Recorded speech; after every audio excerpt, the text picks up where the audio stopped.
Good evening friends.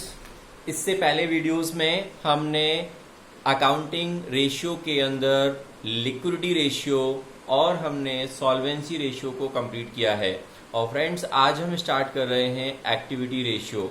Friends activity ratio में हम पढ़ेंगे inventory turnover ratio, trade payable ratio, trade receivable ratio और हम पढ़ेंगे वर्किंग कैपिटल टर्नओवर रेशियो। और इसमें फ्रेंड्स सबसे पहले हम स्टार्ट कर रहे हैं इन्वेंट्री टर्नओवर रेशियो। इन्वेंट्री यानी कि स्टॉक, ठीक है ना। टर्नओवर की जब हम यहाँ बात करते हैं तो फ्रेंड्स आपको ये ध्यान रखना है कि इन्वेंट्री टर्नओवर रेशियो का जो फॉर्मूला है वो है COGS अपॉन एवरेज इन्वेंट्री। अब COGS को हम किस तरीके से कैलकुलेट कर सकते हैं अगर हमें डायरेक्टली क्वेश्चन में गिवन नहीं है। तो COGS को अगर हमें कैलकुलेट करना है तो फ्रेंड्स आपको याद रखना होगा नेट सेल्स माइनस GP, या हम कह सकते हैं नेट सेल्स प्लस GP।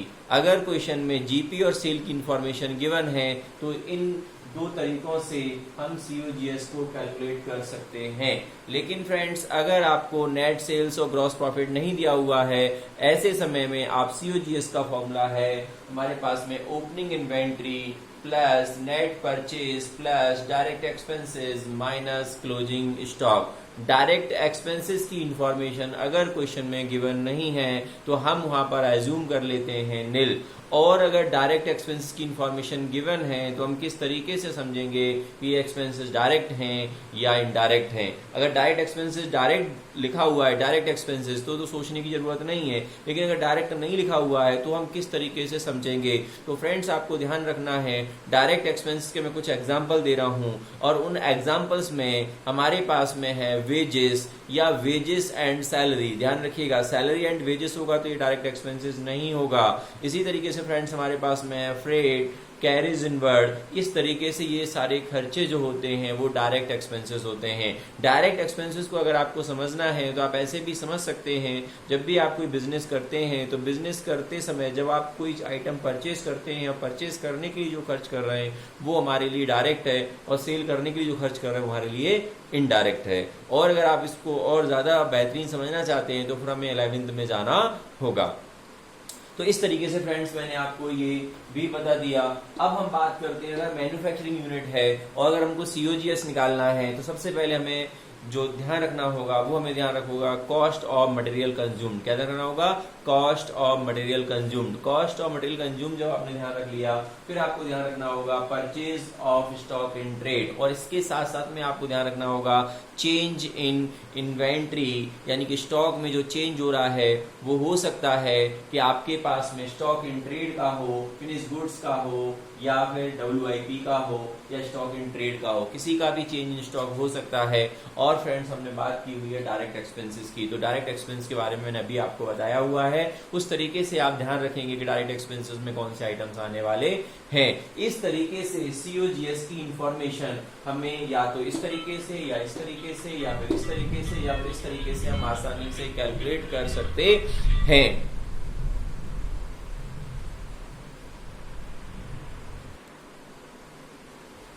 तो इस तरीके से फ्रेंड्स हम बात कर रहे थे मैन्युफैक्चरिंग यूनिट का भी हम देख सकते हैं। इस तरीके से हम COGS को कैलकुलेट कर सकते हैं। अब फ्रेंड्स हमारे पास बात आती है एवरेज इन्वेंट्री की। एवरेज इन्वेंट्री की जब बात आती है तो एवरेज इन्वेंट्री आप कैसे कैलकुलेट करेंगे? तो एवरेज इन्वेंट्री के लिए आपके पास में ओपनिंग इन्वेंट्री प्लस आपके पास में क्लोजिंग इन्वेंट्री और डिवाइड बाई 2 कर देंगे तो आपके पास आ जाएगा एवरेज इन्वेंट्री, और इस फॉर्मूले में पुट कर देंगे। इस तरीके से हम निकाल सकते हैं इन्वेंट्री टर्नओवर रेशियो। अब फ्रेंड्स आप इसमें बात करते हैं डायरेक्ट एक्सपेंसेस की। तो मैंने आपसे कहा कि अगर नहीं गिवन है तो हम उसको निल मान लेंगे। ग्रॉस प्रॉफिट का परसेंटेज जब होता है, क्योंकि क्वेश्चन में कई बार इंफॉर्मेशन ऐसी दी होती है कि हमें कंफ्यूजन क्रिएट होता है। अगर ग्रॉस प्रॉफिट का परसेंटेज दिया है बट हमें ये नहीं बोला गया है कि जो ग्रॉस प्रॉफिट है ये ग्रॉस प्रॉफिट हमें सेल पे लेना है या ये ग्रॉस प्रॉफिट में COGS पे लेना है, जब कोई इंफॉर्मेशन नहीं है, ग्रॉस प्रॉफिट का परसेंटेज दिया हुआ है, तो ऐसे समय में हम हमेशा ये मान करके चलेंगे कि ये रेवेन्यू फ्रॉम ऑपरेशन यानी कि नेट सेल पर दिया हुआ है। इसी तरीके से इसी तरीके से हम आगे बढ़े तो हमने आपसे कहा है कि ग्रॉस प्रॉफिट, ये जो मैंने यहाँ पे लिख के दिया हुआ है ऑन कॉस्ट है या ऑन सेल, हमें ये इन्फॉर्मेशन नहीं दी हुई है तो हम हमेशा क्या मानेंगे, सेल मान लेंगे, जैसे हम रेवेन्यू फ्रॉम ऑपरेशन भी कहते हैं। अब हम बात ये करते हैं कि जो इन्वेंट्री टर्नओवर रेशियो हम ये निकाल रहे हैं, ये इन्वेंट्री टर्नओवर रेशियो का जो आंसर आने वाला है वो आने वाला है टाइम्स में। किसमें आने वाला है, टाइम्स में, पहली बात।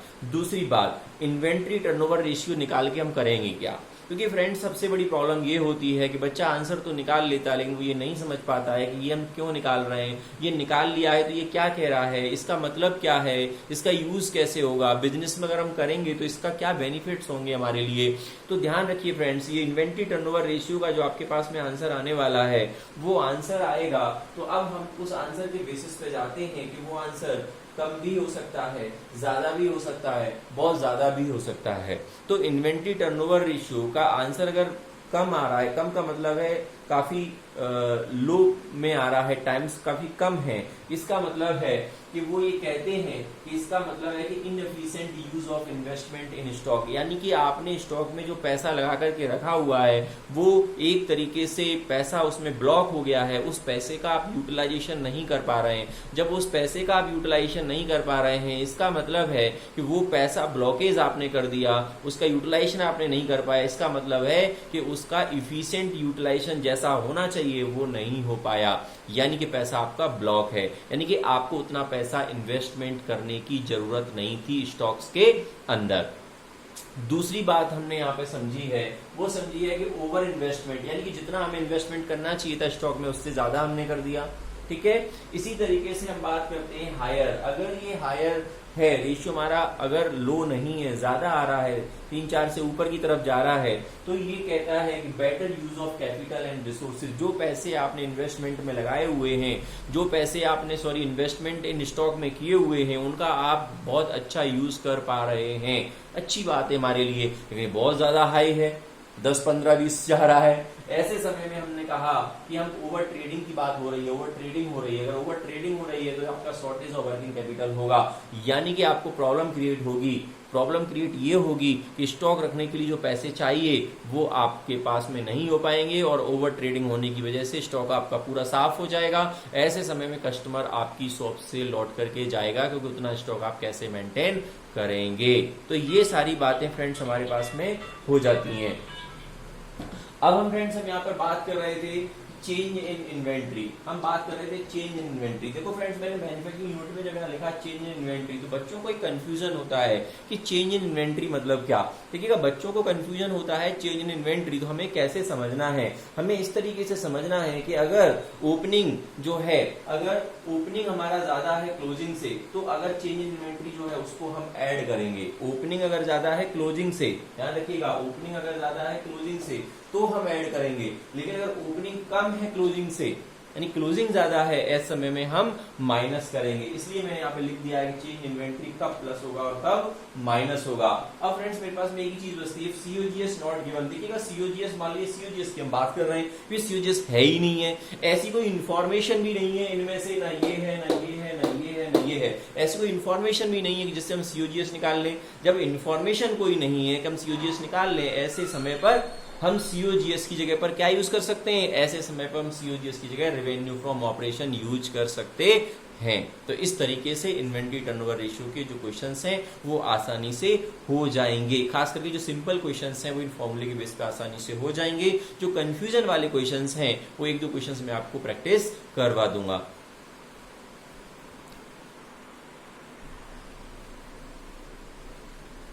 फ्रेंड्स, अब हम बात कर रहे हैं इसके अंदर trade payable turnover ratio. Friends, trade payable turnover ratio जो हमारे पास में है उसका फॉर्मूला होता है net credit purchase upon average trade payables. अब फ्रेंड्स आपको पता है नेट क्रेडिट परचेज, इसमें कोई इतना प्रॉब्लम नहीं है, आप आसानी से निकाल सकते हैं क्रेडिट परचेज।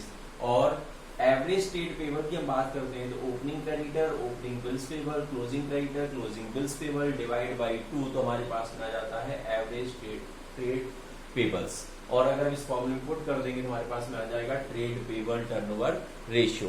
तो friends, trade payable turnover ratio तो हमसे पूछा ही जाता है, कई बार हमें ये भी पूछ लिया जाता है कि एवरेज पेमेंट पीरियड, यानी कि जो हमारे क्रेडिटर्स हैं उन्हें ऑन एन एवरेज हम कितने समय में पेमेंट कर देते हैं। तो यहाँ हमारा फॉर्मूला हमारा बनता है average trade payable upon net credit purchase. Net credit purchase आपका ये है, एवरेज ट्रेड पेबल आपने ये है, पहले ही दोनों निकाल चुके हैं, इनटू नंबर ऑफ मंथ्स या डेज। ध्यान रखिए फ्रेंड्स, अगर आप ये जानना चाहते हैं कि कितने मंथ में वो पेमेंट देते हैं तो फिर आप यहाँ पर 12 का मल्टीप्लाई कर सकते हैं। और फ्रेंड्स आप डेज में आंसर लेना चाहते हैं तो आप ईयर 365 366 जो भी है तो वो आप यहाँ पे फॉर्मूले में पुट कर देंगे तो आपका जो ये आंसर है वो आपको किस में मिल जाएगा, मंथ में या फिर डेज में मिल जाएगा।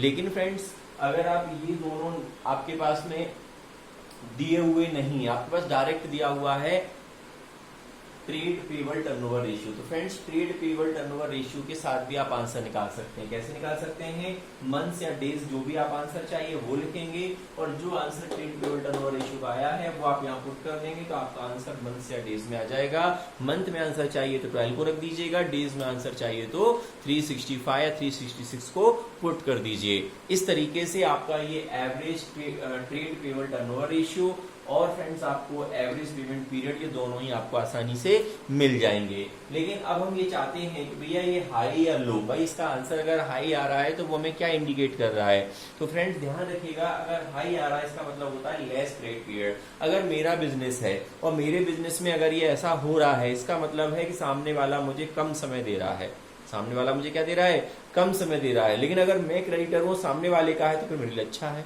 तो फ्रेंड्स आपको ये समझना पड़ेगा कि ये कब आपके लिए अच्छा है, कब सामने वाले के लिए अच्छा है, कब आपके लिए बुरा है और कब सामने वाले के लिए बुरा है, आपको समझना पड़ेगा। तो फ्रेंड्स ध्यान रखिए, मैंने आपसे कहा कि लेस क्रेडिट पीरियड, अगर मेरा बिजनेस है और अगर मुझे कम समय के लिए क्रेडिट मिला है मेरे लिए अच्छा नहीं है। ध्यान रखिएगा, अगर मैं क्रेडिटर हूं और मान लीजिए सामने वाला पर्सन है और उसके यहाँ पर आया है ये कि उसको मैंने लेस क्रेडिट पीरियड दिया है तो फिर मेरे लिए अच्छा हो जाएगा। यानी कि हमको देखना होगा कि बिजनेस किसका है।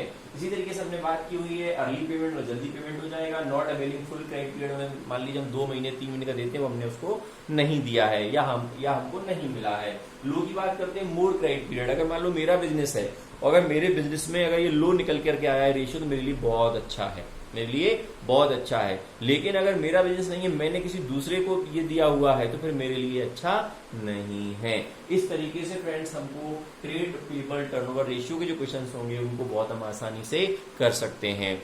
अगर कोई प्रॉब्लम्स होती हैं तो आप मुझको कांटेक्ट कर सकते हैं और अगर आप क्लासेस को ज्वाइन करना चाहते हैं, मेरे वीडियोस आपको पसंद आ रहे हैं तो सबसे पहले तो आप मेरे चैनल को सब्सक्राइब करिए और अपने फ्रेंड्स को भी इस चैनल के माध्यम से उन्हें बता सकते हैं कि इसमें काफ़ी इजीली तरीके से समझाया जा रहा है।